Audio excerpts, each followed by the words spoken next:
tardes. Quiero exponer hoy ante ustedes no un saber. Ustedes saben que yo sé. Es decir, yo sé que ustedes saben que yo sé sobre el tema del cual se va a hablar hoy, ¿no? No quiero exponer un saber, sino más bien una sensibilidad. La mía frente a algo que es una producción cultural, que es una creación cultural.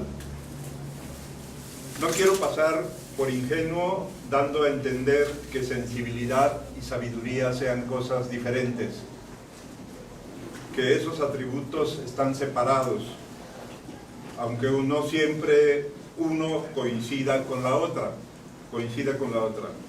pero creo que si las tratamos separadamente podemos analizar mejor la cuestión, llegar a resultados quizá impredecibles. Por otro lado, me temo que una sensibilidad no se explica, no puede explicarse, no puede hacer sino exponerse. Quiero entonces exponer mi sensibilidad ante un hecho cultural del tamaño que es el cine. Me expongo pues cuando quiero contarles qué es para mi antropología, no la antropología, para mi antropología, aquello que conocemos como cine. Antes tengo que contarles de otros supuestos para que sea entendible lo que trato de decir. Parto de una idea muy antigua, que es la idea de Goethe sobre las afinidades selectivas. Cómo existen actos, gestos, símbolos que son afines más a unos y a otros actos, gestos, símbolos, personas. La gran variedad de lo que somos como humanos nos coloca ante la gran variedad de los otros, y posiblemente nuestra variedad no sea exactamente igual a otras variedades, pero algunas partes de las otras variedades seguramente son coincidentes con algunas partes de nuestras variedades. En ese sentido, observando la producción cultural, diría que ellas se desarrollan también cine and company.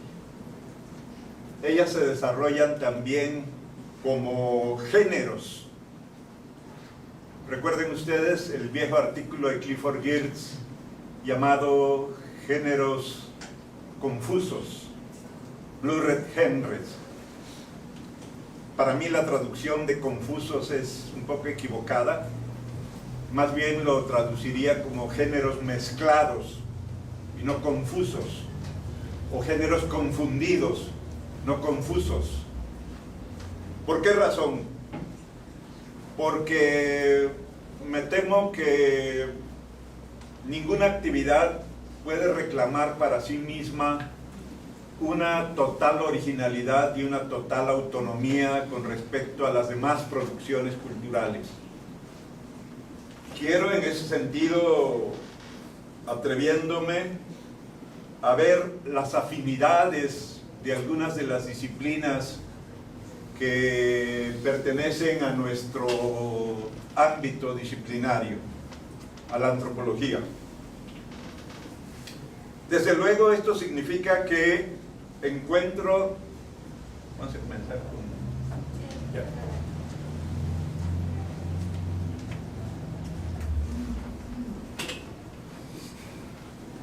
Encuentro que, por ejemplo, la arqueología hace muy buena pareja, es obvio decirlo, ¿no?, con el misterio, con el crimen y con la ciencia ficción. Pasemos al siguiente.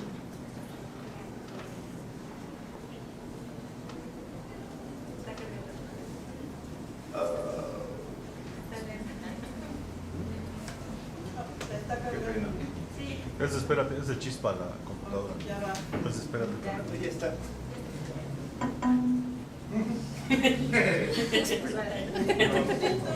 No, madre. No, dale tiempo. Estás diciendo que es tiempo para cargar. En el campo antropológico, la arqueología guarda profundas relaciones con el misterio y con el crimen. Desde la muerte de Lord Carnarvon, que fue el principal mecenas de la excavación de la tumba de Tutankamón, a los 2 días después del descubrimiento, hasta Indy Jones, pasando por el robo de cabezas olmecas. Efectivamente, existe una novela policíaca que se llama La cabeza olmeca, David Wertheimer, que nos cuenta de un robo increíble en los ya muy lejanos años 50 del siglo pasado. Ahí descubrimos un puerto de Veracruz que ya no existe, que quizá nunca existió, y de un robo que ya no es posible, o quizás sí. El asunto es que alguien se quiere llevar tras la frontera norteña una cabeza olmeca, y comienza una serie de crímenes para hacer esto posible, ¿no? Ustedes pueden encontrar la novela, leerla. Pertenece a la muy prestigiada colección que creara Jorge Luis Borges y Adolfo Bioy Cáceres, que se llama El Séptimo Círculo, que en lengua castellana ha sido la mejor colección de novelas policíacas que hayan habido. Ahí lo pueden encontrar, ¿no? También la lingüística tiene afinidades en el resto de las creaciones culturales. Digo que interesada en construcciones del mundo, códigos y otros menjurjes, la lingüística es afín a la intriga, al espionaje y a la ciencia ficción. Esta novela que ustedes ven ilustrada es de un autor norteamericano, Robert Silverberg. Se llama Tiempo de Cambios. Debo decir que me fuera presentado por primera vez por el maestro Solano, entonces jovencísimo, jovencito. Yo fui su maestro. Y un día me dice, a ver qué te parece esta novela y este autor. Andábamos en órbitas parecidas, ¿no? Entonces leímos Tiempos de Cambios, y es muy interesante la novela, puesto que trata de una situación en la cual hablar en primera persona es obsceno. Viven en un planeta donde nadie puede decir tú o yo, y hay una especie de gran hermano que vigila quién pronuncia yo o tú, para inmediatamente castigarlo. Entonces la novela transcurre en un ambiente en donde las primeras y las segundas personas del singular y del plural no existen. Tienen que crear códigos de comunicación adaptables a ese interdicto, y ello resulta muy interesante porque es un desliz de lo que solemos conocer como realidad, ¿no? Robert Silverberg, además, es autor de otra novela también que me fuera presentado por el mismo jovencito que mencioné hace rato, y que se llama 10 millones antes de Cristo, y es la afinidad entre la ciencia ficción y la arqueología.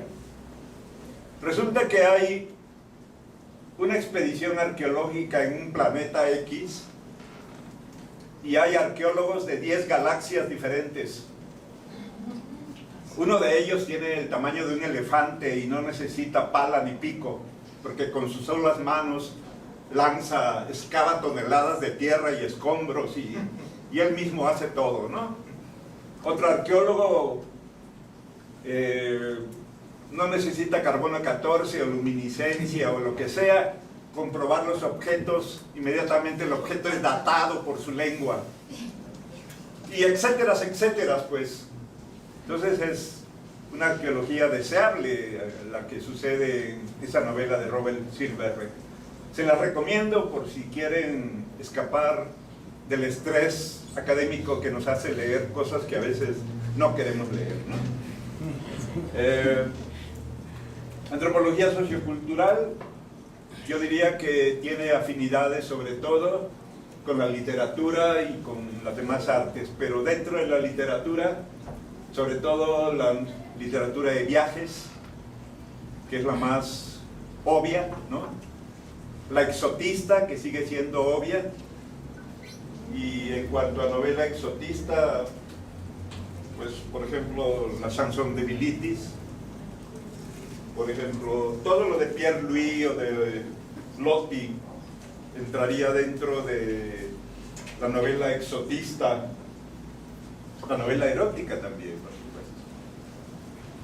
La novela erótica, como La historia del ojo de Bataille, ampliamente recomendable, sobre todo para los que estén en la línea de investigación de cuerpo, ¿no? Y a mano izquierda, una novela que recomiendo para etnólogos buscadores de emociones primitivas, Anacaona, chico, así se llama, Anacaona. Y es un viajero que encuentra amores exóticos por los sitios donde va. La novela policial, yo he puesto aquí El largo adiós de Chandler, que es acaso la mejor de todas las novelas de este autor. Y de Vale toda la pena leerlo. Policíaca, según algunos. En algún momento uno se encuentra en la situación de detective, ¿no? Y dentro de la ciencia ficción, en relación a la antropología sociocultural, yo recomendaría dos novelas básicamente. Una de Samuel Delany, que fue escrito en 1965, fue publicado en inglés en 1965, se llama La balada de Beta 2. Aquí se trata de un antropólogo del año 3250 que pide presupuesto para hacer trabajo de campo, y efectivamente Félix Darío se lo da, pero con la condición que vaya a cierto lugar de la galaxia a ver una nave que tronó en el espacio y que no se sabe nada de ella, y que busque en las grabaciones que la nave tiene, en donde se cuenta la epopeya del viaje terrestre que están haciendo los pasajeros de la nave Beta 2. El antropólogo, el etnólogo, encuentra una grabación inconclusa que él dice que es el mito que se han hecho a sí mismos los viajeros, y que él, por supuesto, tiene que reconstruir en su totalidad como mito, ¿no? En cuanto al libro, a la novela Empotrados de Ian Watson, ahí se cruzan lingüistas que trabajan con niños autistas, etnólogos que trabajan con los tupi-guaraní de Brasil, Bororó y otros grupos brasileños están tratando de impedir la construcción de una presa en el Amazonas, que sería la única obra que se vería desde la Luna, la obra terrestre que se vería desde la Luna. Es más grande que la muralla china, pues. Y lo quieren impedir a base de ingerir yagé y ayahuasca, ¿no? De psicotrópicos, pues. Entonces la novela se cruza entre estos lingüistas y el etnólogo, y dando lugar a una situación interesante para nuestras fantasías antropológicas, ¿no?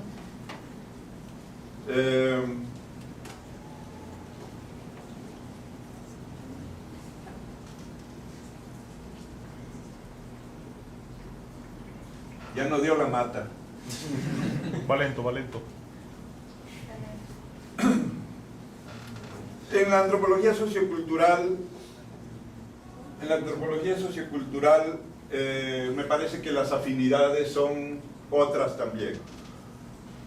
No solamente la literatura exótica, erótica de viajes, sino también la ciencia ficción, como hemos visto, y la utopía, por supuesto.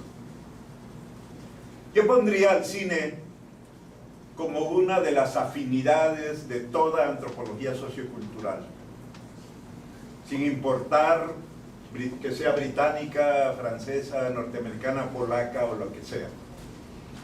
En otro momento he dicho que nuestra disciplina nació contemporáneamente a la creación de algunos medios masivos que hoy resultan ser muy cotidianos para nosotros, ¿no? Taylor es contemporáneo de la fotografía, pues. Más tarde Fraser es contemporáneo del cine. Malinowski está cerca ya del cine sonoro, pero seguramente vivió más la etapa del cine silente, del cine mudo. Sea lo que sea, el cine comienza siempre como industria, quiero decir, como un atole con el dedo para las masas, ¿no? El cine comienza como entretenimiento, pues, no como arte. Más tarde algunos autores lo convierten en arte, pero en un principio hay que tomar en cuenta que estamos asistiendo a la creación de una modernidad apoyada en la revolución industrial, apoyada en un desarrollo de fuerzas productivas como nunca había conocido el mundo, cosa que alababa tanto Carlos Marx, ¿no? Y que los distintos logros de este desarrollo de las fuerzas productivas fueron utilizadas por la disciplina. Aquí les estoy mostrando tres aspectos de lo que a mí me parece más esencial de esta afinidad de la antropología. En primer lugar, el primer aspecto, a mano izquierda está el cartel con que se invitara a la gente a asistir por primera vez a una función de cine en un salón Andián, dice el cartel, ¿no? El que está a mano izquierda arriba es el primer cartel gráfico que acompañó al cartel texto para asistir a un nuevo espectáculo. Nunca antes había visto nadie esto, pues. Y la fotografía de abajo es la foto fija principal del rollo que pasaran los hermanos Lumière a la gente. 120 personas fueron las que asistieron al estreno de la primera función de cine en el mundo. Todavía no se inventaban los planos, solamente existe un plano, el gran plano, el gran formato, ¿no? La toma principal. Más tarde hemos llegado a cuestiones como Avatar, que todo el mundo debe de conocer, pero que no han diferido para nada de los trucos que en la misma época se inventara Méliès. Desgraciadamente el disco que traigo de la película de Méliès, de una de las películas de Méliès, Un viaje a la luna, tiene protector y dice que no se podrá ver si no se consigue una cierta clave en Francia para poderlo ver sin letrero, y prefiero no tener esa molestia y no vamos a ver eso. Pero en el cine de Méliès está dado todo lo que el cine va a desarrollarse 120 años más tarde o todos los años que fuera, ¿no? Él establece que el cine es el truco por excelencia, ¿no? El engaño por excelencia, y que nadie debe de sentirse por ello engañado. ¿Por qué destaco esto? En primer lugar, porque el cine creó una forma, si se puede decir así, una forma de sociabilidad inédita. Nunca se había visto que un grupo de personas se encerrara en un cuarto a oscuras a participar de algo común, ¿no? O sea, reunirse en la sala de proyección de cine debió de haber sido una experiencia totalmente original para esta gente. Ningún espectáculo antes se había dado de este modo, ¿no? El teatro, a fin de cuentas, la ópera, el salón de conciertos, es un salón, pero iluminado, no a oscuras. O sea, el cine proporcionó por primera vez el pretexto de reunirse todos con una aparente sinrazón, apagar las luces, y cada uno establecer su relación individual con algo, con una imagen que se proyecta intermitente, temblorosa, y además, años más tarde, acompañada por un pianista, clink, clink, clink, clink, clink, clink, clink, sobre todo por un narrador. El narrador, el pianista, la imagen y el hombre solitario y a obscuras. Es una situación social y simbólica inédita. Nunca antes el hombre se había sometido a un placer en estas condiciones, ¿no? Y descubre el placer, pues. Creo que esa es la primera cuestión que hay que ver en el cine. Resalta, inventa formas de relación, aunque no parezcan relaciones, dado que todo el mundo está aislado como espectador que ve la imagen, o por lo menos es lo que dice Guillermo Cabrera Infante, que ir a la sala de cine es la manera más rápida y económica de regresar al útero materno sin que nadie sufra, ¿no? Ni la madre ni el bebé, pues, y que el placer que se tiene de estar a oscuras es semejante al placer de estar en el útero chupándose el dedo, ¿no? Todo el tiempo, ¿no? El cine, en otro nivel de cosas, pone en juego la necesidad de la creación colectiva. Hasta ahora la fotografía, la escultura, la pintura, incluso la fotografía, habían sido prácticamente del dominio de un solo creador. El cine no es posible hacerlo a través de un solo creador. Tiene que ser forzosamente un equipo de trabajo. Un equipo de trabajo donde hay un dictador, por supuesto, que es el director del film, ¿no? Algunos de ustedes sabrán que Werner Herzog filmaba con una Colt 44 puesta aquí. Cuando un actor se le ponía muy rejego, sencillamente lo apuntaba y decía, cumple tu papel, y lo cumplía, ¿no? Hasta que se encontró con Klaus Kinski, que no llevaba una pistola, llevaba una granada. Entonces cuando Werner Herzog lo amenazó con su pistola, Klaus Kinski lo amenazó con la granada y dijo, yo hago lo que se me pegue la gana, no lo que quieras tú, ¿no? Pero, anécdotas de por medio, el cine, en ese sentido, creo,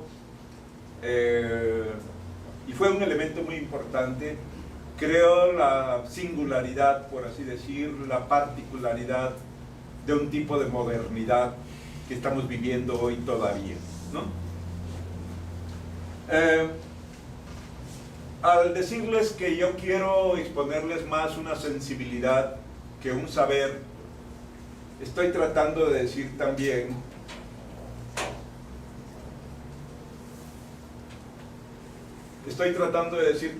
que el cine me ha proporcionado una serie de imágenes inolvidables. El cine ha conformado el mundo para mí, pues.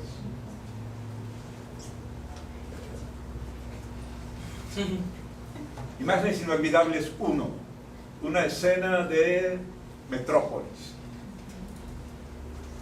Es curioso que una imagen moderna sea la mejor imagen de la posmodernidad, ¿no? Y justamente esta imagen de Metrópolis para mí es el futuro, a pesar de que se hizo en 1924. Ahí está resumido el futuro, pues, todo el futuro posible. Jamás en mi vida se me va a olvidar esa imagen. Y quizá en mis últimos momentos de estertor, cuando yo tenga que hacer todo el recorrido de mi vida, esa será una de las imágenes fundamentales que pase frente a mis ojos. Por otro lado, gracias a Griffith, Mesopotamia siempre será así. Intolerancia de Griffith, ¿no? Digan lo que me diga Pedro Bosch Gimpera y todos los arqueólogos que hayan trabajado en Mesopotamia, no van a cambiar esa imagen y toda la secuencia que aparece a partir de lo que Griffith recreara como Mesopotamia, ¿no? El gesto de la mujer, las barbas de Ciro, en fin, no es posible verlo aquí, pero toda la utilería gigantesca que mandara a construir para la Paramount Pictures se revela hasta qué punto estos hombres confiaban en lo que estaban haciendo, ¿no? Vamos a seguir con imágenes inolvidables. Esta mujer nos puso los pelos de punta. Foto fija antes de la aparición de la censura, 1926. Esa también será para mí otra de las imágenes inolvidables. La sensualidad exótica, sobre todo exotista, la sensualidad exótica de los primeros cineastas del cine mudo. Jamás fue igualado. Jamás fue igualada esa sensualidad, puesto que en esa época había que decirlo todo mediante el escenario y el gesto y la vestimenta, ya que la palabra no estaba dentro de lo que se ofrecía, ¿no? El gesto, la vestimenta deberían de ser capaces por sí solos de contar la historia, pues, ¿no?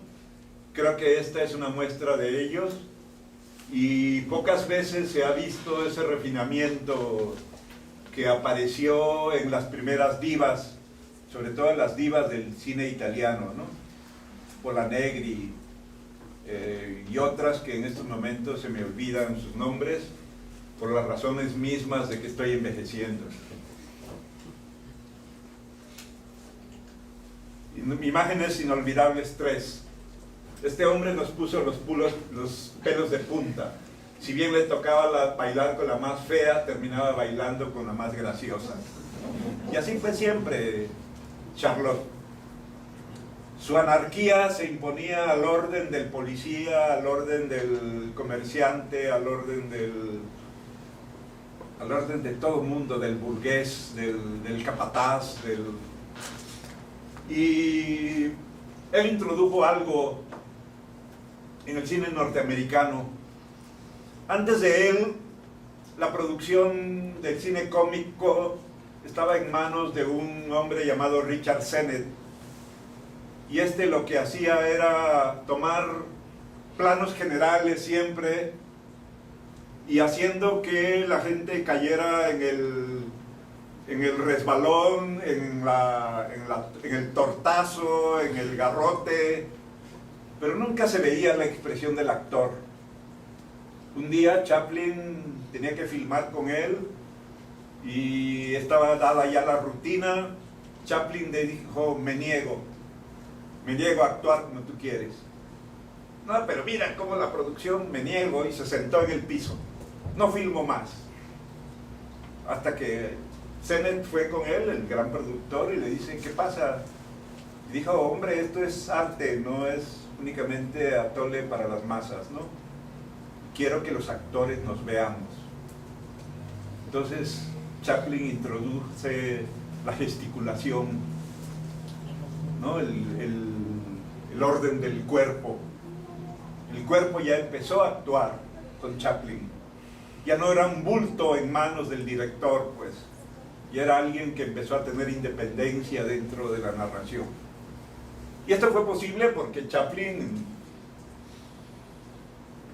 dice en sus biógrafos que hizo su primer papel a los 3 años, ¿no? Que ya actuaba a los 3 años con sus papás.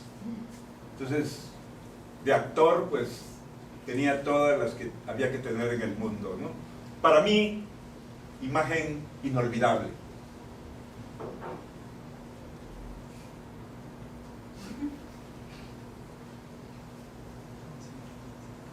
Este hombre nos puso los pelos de punta. La falta de gestos, nos dio la pauta para entender todos los gestos. Es Buster Keaton, por supuesto. La foto fija pertenece a la película llamada La General. Se la recomiendo. ¿Quién es La General? Un tren. Es una película sobre la guerra civil norteamericana.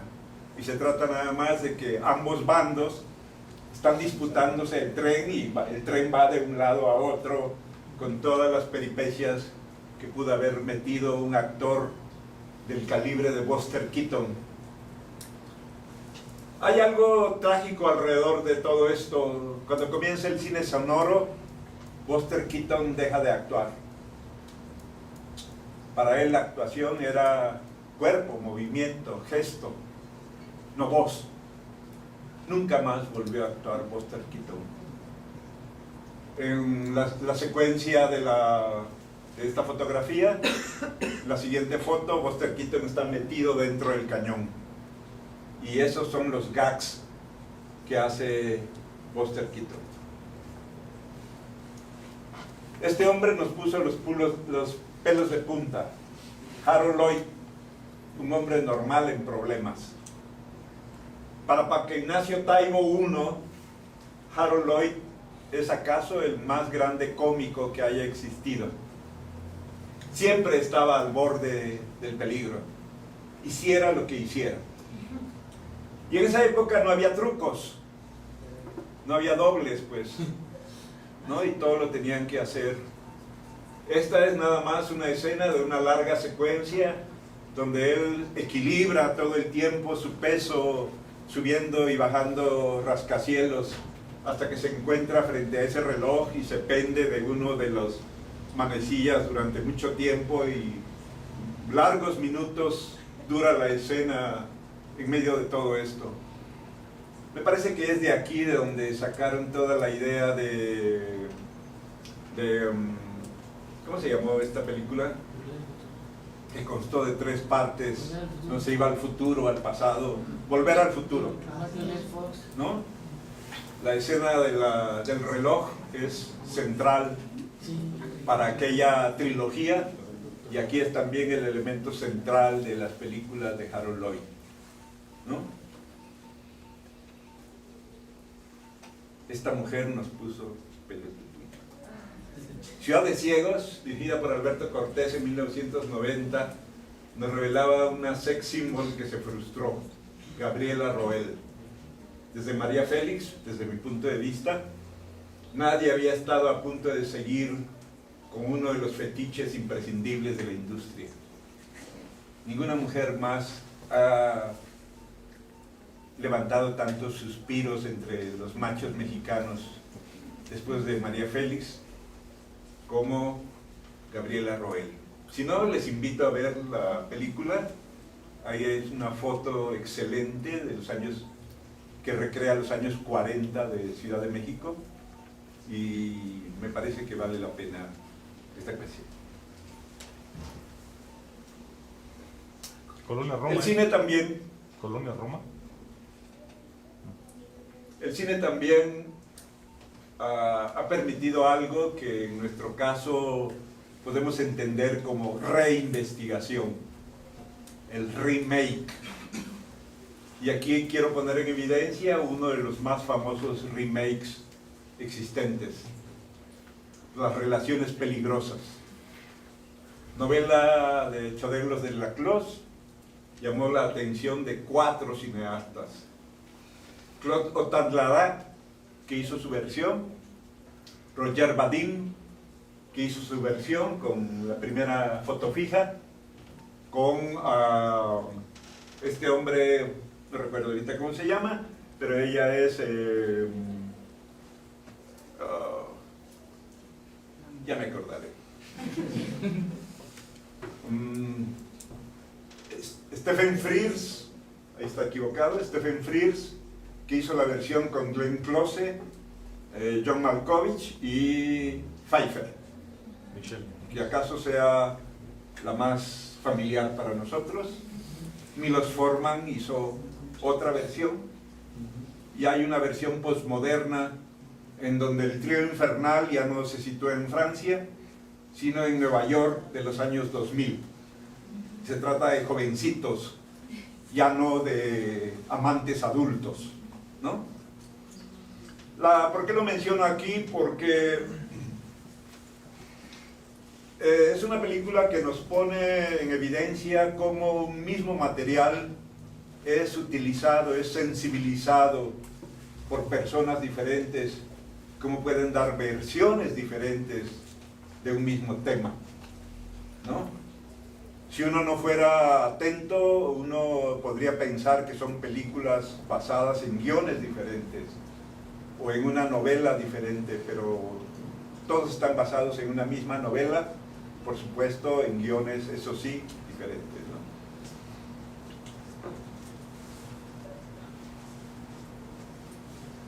Fin. Agradezco a Dora Millán y a Margarito Gómez la asistencia y el apoyo recibidos para esta charla. Pero yo no he terminado, porque quiero decir algo más aparte de esto, ¿no? ¿Qué es para mí el cine? Bien,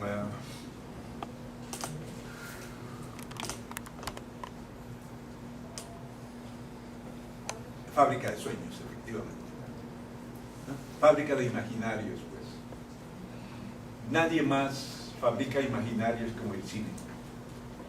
Nadie más es capaz de transportarnos a su territorio como el cine.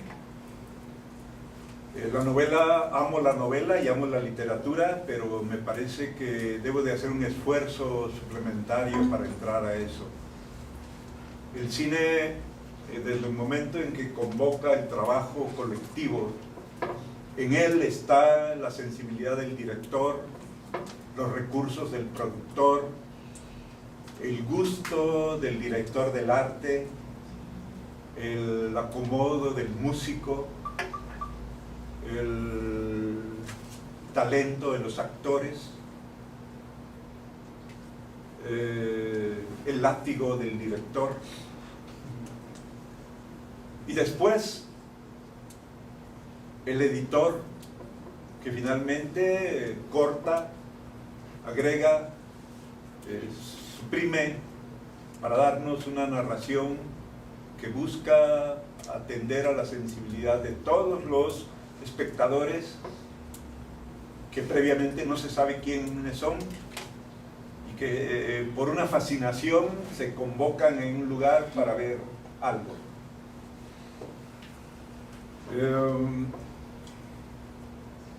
Mi aprecio por el cine viene del hecho de que fui un niño pre-televisión. Yo vi televisión por primera vez cuando tenía 18 años. Entonces no tuve esa influencia maligna que pudo haber tenido sobre usted, ¿no? Y si en algún momento puedo presumir de alguna virginidad, la única virginidad que presumiría sería la del consumo televisivo, ¿no? Es decir, si de alguna manera fui preparado para las imágenes, el elemento que me preparó para tales imágenes fue el cine. Y no pudo ser de otro modo, ya que soy oriundo de un pueblo pequeño que, a pesar de su pequeñez, en la década del 50 del siglo pasado, eran 4.000 habitantes apenas. Tenía 4 cines y todos tenían función diaria. Entonces imagínense un poblado de 4.000 habitantes con 4 cines. Cuando yo llegué a Jalapa, Jalapa no tenía 4 cines. Yo llegué a Jalapa en 1977. O acaso tenía 4 cines, pero tenía 250.000 habitantes. Esa es la diferencia, ¿no? En ese sentido, mi formación imaginaria, por así decir, estuvo nutrida de películas clase B, estuvo nutrida de películas en blanco y negro, estuvo nutrida de películas seriales de 12 episodios. El reino de Mongo, la invasión de Mongo, Nyoka y sus peligros, o sea, películas divididas en 12 episodios que día a día íbamos a ver porque solamente pasaban un episodio diario. Nos veíamos obligados a ir todos los días al cine para seguir la secuela de los 12 episodios, ¿no?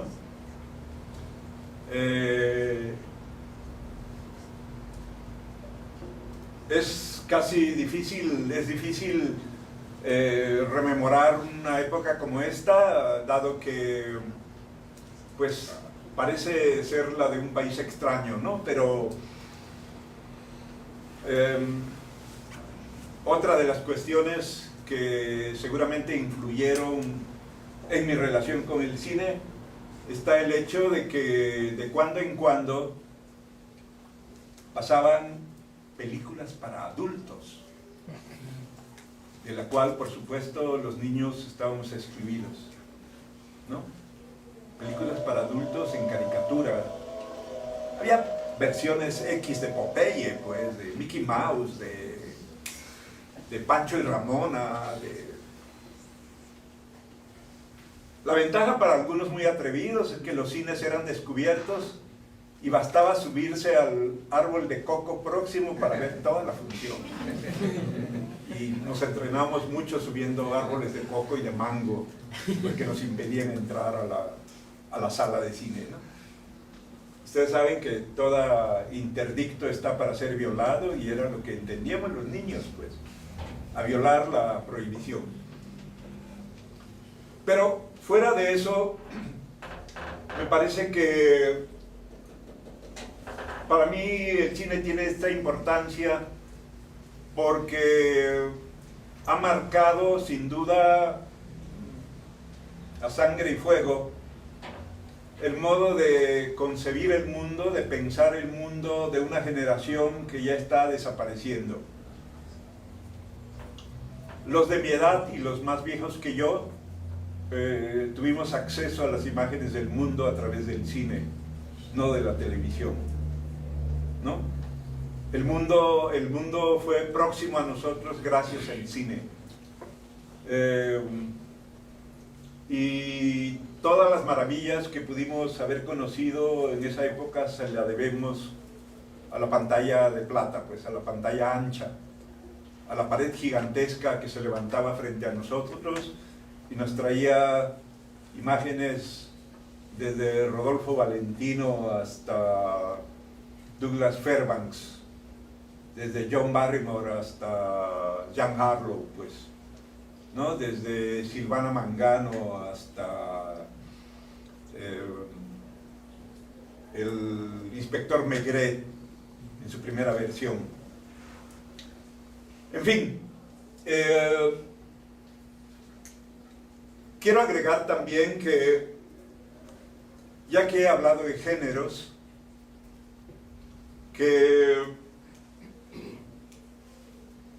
la manera de un antropólogo de ligarse a este cine no tiene que ser necesariamente a través de un género, el género documental o el cine etnográfico o antropológico. Me parece que esa relación es muy obvia, ¿no? Se hace cine no se hace cine por el cine mismo. Esa es otra cuestión. Hacer cine por cine mismo es distinto a hacer cine etnográfico. En ese sentido, y quizá estirando bastante el concepto, yo diría que todo cine es etnográfico, no únicamente aquel hecho con fines etnográficos. Y con esto me adhiero a la idea seguramente de Roland Barthes, cuando él dice que todo cine enseña, todo cine hace entender la realidad. Quisiera poner un ejemplo en ese sentido. Ustedes saben que el cine depende del presupuesto. Hay películas clase A que tienen todo el presupuesto del mundo y hay películas clase B que tienen reducido el presupuesto. Una película de clase A seguramente que no busque fines monumentales se va a hacer rodear por especialistas. Quisiera poner como ejemplo El nombre de la rosa. El nombre de la rosa tuvo como asesor a Jacques Le Goff. no podría ser menos. Y por alguna razón se les escapó Carlo Ginzburg como asesor de la película, pues. Pero quizá bastaba con que estuviera Jacques Le Goff para indicarle a Jean-Pierre Arnaud qué no hacer en el caso de que hubiera alguna desviación por allí. Si ustedes le ponen atención a la escenografía, a los gestos de En nombre de la rosa, y leen después las compilaciones sobre historia del cuerpo, verán que ahí hay una observación cuidadosa de los gestos que asumen los actores en la película. No son gestos modernos, son gestos del medioevo. Ahí está expresado el medioevo, pues, ¿no? El utillaje material de la película también es bastante respetuoso. Los anteojos que se pliegan, ¿no? Los monjes están copiando los libros uno a uno, todavía no se ha inventado la imprenta, ¿no? Y las capitulares de los libros son unos dibujos preciosos, todavía hay un trabajo constante, cotidiano allí. La película es una verdadera etnografía de la época, pues, ¿no? Si ustedes ponen atención a una película como la de Luchino Visconti, Los Malditos, es una reconstrucción de la Alemania de entreguerras, de la aristocracia alemana de entreguerras, que seguramente Visconti conocía muy bien porque él mismo era un conde, ¿no? Y así, yo diría que, como he dicho de otras obras, yo diría que el cine no es solamente una forma de presentar resultados de investigación, como en el caso del cine documental o etnográfico. El cine también es una fuente de investigación, es un material de investigación, es un algo en el que uno puede apoyarse para hacer investigaciones. Desde el consumo mismo del film hasta el proceso mismo de producción del film, o los símbolos, códigos, mensajes que aparecen en el film. Hablan de una época, hablan de una sensibilidad, ¿no? Tienen ese doble aspecto de ser material de investigación y resultado de investigación. Me parece que solamente algunos productos culturales tienen este doble aspecto de ser simultáneamente objeto y resultado de investigación. En ese sentido, lo que quiero argumentar aquí, lo único que quiero argumentar aquí es que esta afinidad que existe entre un quehacer que investiga, como es el nuestro, y una creación cultural, como es lo que es el cine, puede ayudarnos a pensar la realidad de un modo no habitual. Puede ayudarnos incluso a diseñar nuestras investigaciones a la misma manera en que los cineastas hacen cine. Quiero explicarme. Hay tres planos básicos para el cine, ¿no? Plano general, plano medio, plano directo, primer plano. Los gringos inventaron otro plano, el que se llama justamente el plano americano, que es el intermedio entre el primer plano y el plano medio, ¿no? Es una fotografía intermedia. Estas tres maneras de enfocar la realidad me parece que pueden ser similares a las maneras en que uno puede enfocar la realidad cuando hace uno una investigación. Uno puede hacer un plano general de la colonia, el barrio, la comunidad, el grupo, el rito, o sea cualquiera el tema que uno se dedique. Uno puede alternar ese plano general con planos medios y con primeros planos. La reflexión no puede ser distinta de la imagen, pues. La reflexión se desliza de otro modo nada más. La imagen está dada allí, ¿no? Pero hay una similitud entre ellas. El cine filma rollos, rushes. Filma y filma y filma sobre la base de un guión.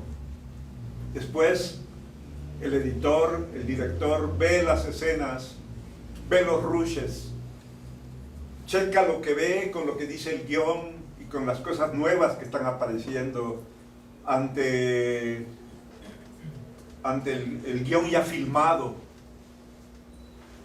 Elige, decide, hace montaje, hace edición, agrega música, hace cortes, pues. Cuenta la historia, narra la historia en muchos planos. Hay un clímax en la película, hay un the end. Me parece que una investigación puede ser lo mismo.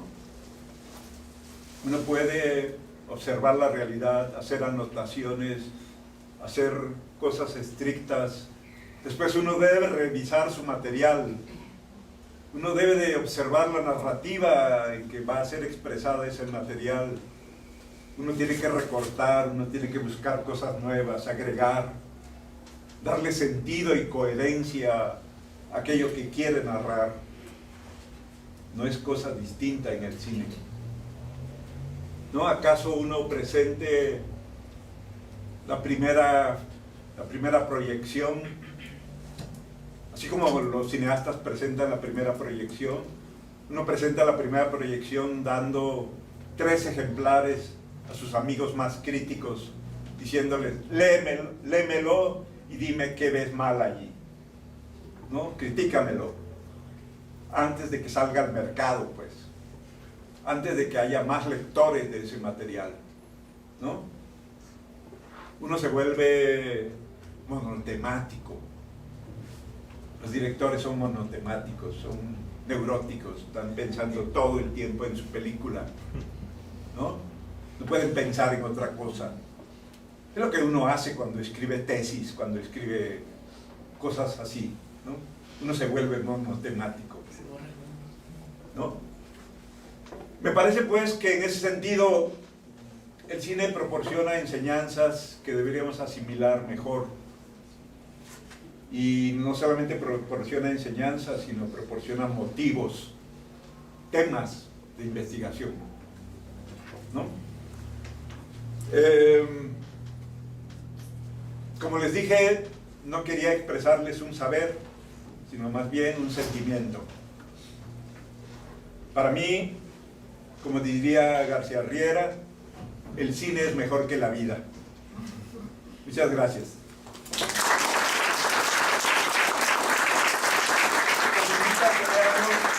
Entonces, Anchan comunicación adaptables a ese interdicto, y ello resulta muy interesante porque es un desliz de lo que solemos conocer como realidad, ¿no? Robert Silverbeck, además, es autor de otra novela también que me fuera presentado por el mismo jovencito que mencioné hace rato, y que se llama 10 millones antes de Cristo, y es la afinidad entre la ciencia ficción y la arqueología. Resulta que hay una expedición arqueológica en un planeta X, y hay arqueólogos de 10 galaxias diferentes. Uno de ellos tiene el tamaño de un elefante y no necesita pala ni pico, porque con sus solas manos excava toneladas de tierra y escombros, y él mismo hace todo, ¿no? Otro arqueólogo no necesita carbono 14 o luminiscencia o lo que sea, comprobar los objetos, inmediatamente el objeto es datado por su lengua, y etcétera, etcétera, pues. Entonces es una arqueología deseable la que sucede en esa novela de Robert Silverberg. Se la recomiendo por si quieren escapar del estrés académico que nos hace leer cosas que a veces no queremos leer, ¿no? Antropología sociocultural, yo diría que tiene afinidades sobre todo con la literatura y con las demás artes, pero dentro de la literatura, sobre todo la literatura de viajes, que es la más obvia, ¿no? La exotista, que sigue siendo obvia, y en cuanto a novela exotista, pues por ejemplo la Chanson de Bilitis, por ejemplo todo lo de Pierre Louis, parto de una idea muy antigua, que es la idea de Goethe sobre las afinidades selectivas, cómo existen actos, gestos, símbolos que son afines más a unos y a otros actos, gestos, símbolos, personas. La gran variedad de lo que somos como humanos nos coloca ante la gran variedad de los otros, y posiblemente nuestra variedad no sea exactamente igual a otras variedades, pero algunas partes de las otras variedades seguramente son coincidentes con algunas partes de nuestras variedades. En ese sentido, observando la producción cultural, diría que ellas se desarrollan también Cine and Company. Ellas se desarrollan también como géneros. Recuerden ustedes el viejo artículo de Clifford Geertz llamado Géneros confusos, Blurred Genres. Para mí la traducción de confusos es un poco equivocada, más bien lo traduciría como géneros mezclados y no confusos, o géneros confundidos, no confusos. ¿Por qué razón? Porque me temo que ninguna actividad puede reclamar para sí misma una total originalidad y una total autonomía con respecto a las demás producciones culturales. Quiero en ese sentido, atreviéndome a ver las afinidades de algunas de las disciplinas que pertenecen a nuestro ámbito disciplinario, a la antropología. Desde luego esto significa que encuentro... Vamos a comenzar con... Ya.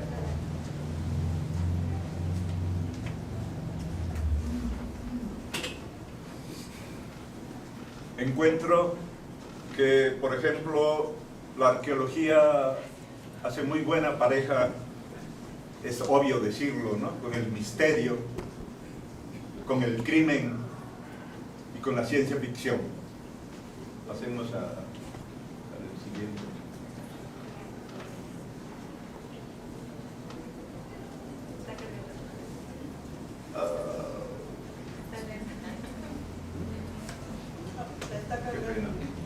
Espérate, es de chispa la computadora. Ya va. Pues espérate.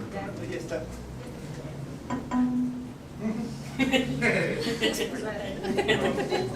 No, madre. No, dale tiempo. Estás diciendo que des tiempo para cargar. En el campo antropológico, la arqueología guarda profundas relaciones con el misterio y con el crimen. Desde la muerte de Lord Carnarvon, que fue el principal mecenas de la excavación de la tumba de Tutankamón, a los 2 días después del descubrimiento, hasta Indy Jones, pasando por el robo de cabezas olmecas. Efectivamente, existe una novela policíaca que se llama La cabeza olmeca, David Wertheimer, que nos cuenta de un robo increíble en los ya muy lejanos años 50 del siglo pasado. Ahí descubrimos un puerto de Veracruz que ya no existe que quizá nunca existió, y de un robo que ya no es posible, o quizás sí. El asunto es que alguien se quiere llevar tras la frontera norteña una cabeza olmeca, y comienza una serie de crímenes para hacer esto posible, ¿no? Ustedes pueden encontrar la novela, leerla. Pertenece a la muy prestigiada colección que creara Jorge Luis Borges y Adolfo Bioy Cáceres, que se llama El Séptimo Círculo, que en lengua castellana ha sido la mejor colección de novelas policíacas que hayan habido. Ahí lo pueden encontrar, ¿no? También la lingüística tiene afinidades en el resto de las creaciones culturales. Digo que interesada en construcciones del mundo, códigos y otros menjurjes, la lingüística es afín a la intriga, al espionaje y a la ciencia ficción. Esta novela que ustedes ven ilustrada es de un autor norteamericano, Robert Silverberg. Se llama Tiempo de Cambios. Debo decir que me fuera presentado por primera vez por el maestro Solano, entonces jovencito, yo fui su maestro, y un día me dice, a ver qué te parece esta novela y este autor. Andábamos en órbitas parecidas, ¿no? Entonces leímos Tiempos de Cambios, y es muy interesante la novela, puesto que trata de una situación en la cual hablar en primera persona es obsceno. Viven en un planeta donde nadie puede decir tú o yo. Y hay una especie de gran hermano que vigila quién pronuncia yo o tú para inmediatamente castigarlo. Entonces la novela transcurre en un ambiente en donde las primeras y las segundas personas del singular y del plural no existen. Tienen que crear códigos de... Comenzamos. Buenas tardes. Quiero exponer hoy ante ustedes no un saber. Ustedes saben que yo sé. Es decir, yo sé que ustedes saben que yo sé sobre el tema del cual se va a hablar hoy, ¿no? No quiero exponer un saber, sino más bien una sensibilidad. La mía frente a algo que es una producción cultural, que es una creación cultural.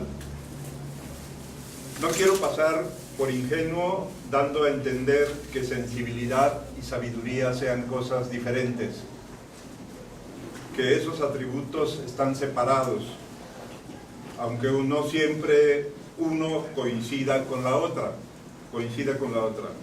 pero creo que si las tratamos separadamente podemos analizar mejor la cuestión, llegar a resultados quizá impredecibles.